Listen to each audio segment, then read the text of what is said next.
આજની આપણી વાતનો વિષય છે લાઈફ ઇઝ બ્યુટીફુલ. એટલે કે જીવન છે એ સૌંદર્ય ભર્યું છે. જીવન છે એ આનંદદાયી અને સુખદાયી છે.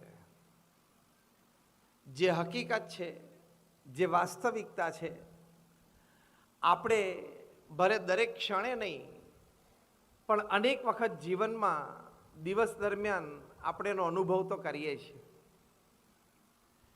પણ કદાચ અહીંયા બેઠેલા તમારામાંથી ઘણા બધાને મનમાં એવો પ્રશ્ન થાય કે અમે તો એક સંત છીએ, સમાજ અને સંસારથી, એની દૈનિક પ્રવૃત્તિથી, વેપાર ધંધાની પ્રવૃત્તિથી અમે તો દૂર છીએ, અમને એનો કોઈ વિશેષ અનુભવ નથી.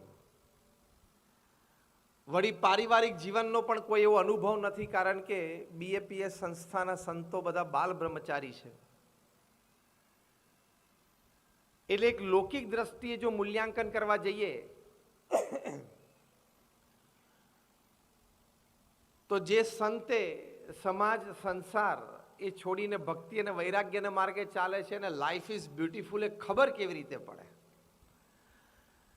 એનો અંદાજ કેવી રીતે આવે અને એ વિષયક વાત કેવી રીતે કરી શકે, સમજી શકે કે સમજાવી શકે.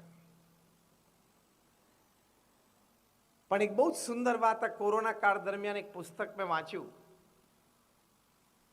પુસ્તકનું નામ હતું $1 ટ્રિલિયન કોચ. $1 મિલિયન કોચ નહીં, $1 બિલિયન કોચ નહીં, $1 ટ્રિલિયન કોચ. આ પુસ્તકમાં એક ફૂટબોલ પ્લેયર, ફૂટબોલર અને ફૂટબોલ કોચ ત્યાર પછી, જેમનું નામ બિલ કેમ્બેલ, એમણે અમેરિકામાં સિલિકોન વેલીમાં IT એક્ઝિક્યુટિવ્સને કેવી ટ્રેનિંગ આપી છે એ વિષયક વાતો લખેલી છે. હવે આ બંને ક્ષેત્ર વચ્ચે આપણને ક્યારેય કોઈ દિવસ કોઈ સંબંધ દેખાય નહીં. ફૂટબોલ અને IT વચ્ચે કોઈ સંબંધ ખરો? હા કે ના? કોઈ રીતે કોઈ સંબંધ દેખાતો નથી.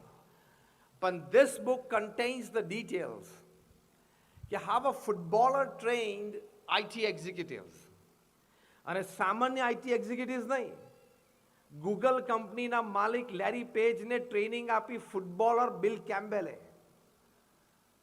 ગૂગલ કંપનીના vice president products Eric Smith, એને પણ ટ્રેનિંગ આપી ફૂટબોલર બિલ કેમ્બેલે. સિલિકોન વેલીની એક બીજી મોટી IT કંપની, એના એક સિનિયર એક્ઝિક્યુટિવ જોનાથન રોઝનબર્ગ, એને પણ ટ્રેનિંગ આપી આ ફૂટબોલર બિલ કેમ્બેલે. એટલે ટ્રેનિંગ લેનાર વ્યક્તિઓ પણ કોઈ IT ક્ષેત્રમાં સામાન્ય નહોતા કે BIT થયા હોય ને તાજો નવો હોય ને પ્રાઇવેટ કોલેજમાંથી ગ્રેજ્યુએટ થયો ને 55% કોમ્પ્યુટરમાં એડમિશન લઈ આવે એવા નહોતા. ટોકિંગ ઓફ ગૂગલ, તો એ લોકોએ આ પુસ્તકમાં પોતાના અનુભવો લખ્યા છે કે અમને બિલ કેમ્બેલે શીખવાડ્યું શું, અમે એની પાસેથી શું શીખ્યા.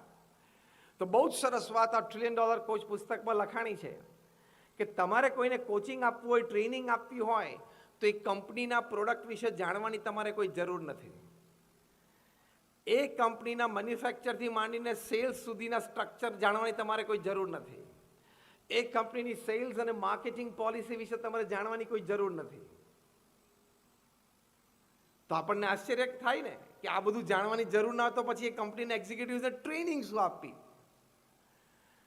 તો આ $1 ટ્રિલિયન કોચ પુસ્તકમાં IT એક્ઝિક્યુટિવ્સ અનુભવ લખ્યા છે કે બિલ કેમ્બેલ અમને એક જ વાત શીખવાડી જે મૂળભૂત હતી કે તમે જે સિનિયર મેનેજમેન્ટમાં ટીમ મેમ્બર્સ છો, પછી મિડલ મેનેજમેન્ટમાં તમે જે ટીમ મેમ્બર્સ છો અને જે લોઅર મેનેજમેન્ટમાં ટીમ મેમ્બર્સ છો, એક ટીમ તરીકે તમે જ્યારે સાથે કામ કરો છો, તમારે અંદર એકબીજા પ્રત્યે સંપ અને સહિષ્ણુતા કેટલા છે, એકબીજા પ્રત્યે તમારે આદર અને પ્રેમ કેવો છે, એકબીજાને તમે કેટલા સ્વીકારો છો, એકબીજાની ભૂલને ઢાંકવાનો કેટલો પ્રયત્ન કરો છો, એકબીજાને કેટલા પૂરક બનો છો, એકબીજાના વિચારોને સમજવાનો કેટલો પ્રયત્ન કરો છો, અને ઓફિસમાં ટીમ તરીકે તમે સાથે બેસીને ધંધાના વિકાસની ચર્ચા કરતા હોય, એ સિવાયના કોઈ સમયમાં તમે પરિવાર સાથે મળીને એકબીજા સાથે આનંદ કરો છો કે નહીં? આટલી જ વાતો અમને બિલ કેમ્બેલે શીખવાડી. કારણ કે બિલ કેમ્બેલે અમને એવું કીધું કે ફૂટબોલમાં skills are important, more important is team work and coordination. The same applies in your business. બિઝનેસમાં પણ વ્યક્તિગત રીતે આવડત, હોશિયારી, બુદ્ધિમત્તા, અનુભવની કિંમત ખૂબ છે, પણ એના કરતાં પણ મોટી કિંમત છે ટીમવર્કની.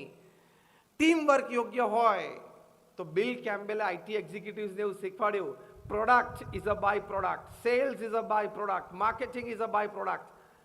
એ જાતે ખીલશે, ખુલશે અને તમને લાભ થશે. હવે એક ફૂટબોલર છે, એ આઈટી એક્ઝિક્યુટિવ્સને ટ્રેનિંગ આપી શકતો હોય તો બીએપીએસ સ્વામિનારાયણ સંસ્થાના સંતો ભગવાન સ્વામિનારાયણ વખતથી એક સ્વામિનારાયણીય પ્રણાલિકા છે કે સમાજની વચ્ચે રહે છે, ઘરે ઘરે ફરે છે, પરિવારના પ્રશ્નોને સાંભળે છે અને સમજવાનો પ્રયત્ન કરે છે અને એમાં ચર્ચા કરીને ઉકેલ આપવાનો પ્રયત્ન કરે છે. તો પછી એમને પણ કંઈક ટ્રેનિંગ અને કોચિંગ આપવાનો અધિકાર તો કુદરતી આવી જાય છે ને. If a footballer can coach an IT executive, saints of BAPS can definitely tell you a couple of things. અને એનાથી મોટી વાત, અમારા ગુરુ પ્રમુખ સ્વામી મહારાજ, જેમનો જન્મ શતાબ્દી મહોત્સવ હમણાં અમદાવાદમાં ખૂબ ધામધૂમપૂર્વક 1 મહિનાનો ઉજવાણો. 30 દિવસમાં 1,21,00,000 લોકો આવ્યા, રોજના 4 લાખ લોકો આવ્યા. 15 જેટલા પ્રદર્શનો અને લાઈવ પ્રેઝન્ટેશન્સ હતા.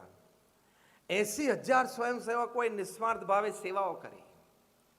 હુઝ ઓફ ઇન્ડિયા ત્યાં પરમ પૂજ્ય મહંત સ્વામી મહારાજના દર્શન આશીર્વાદ માટે આવ્યા.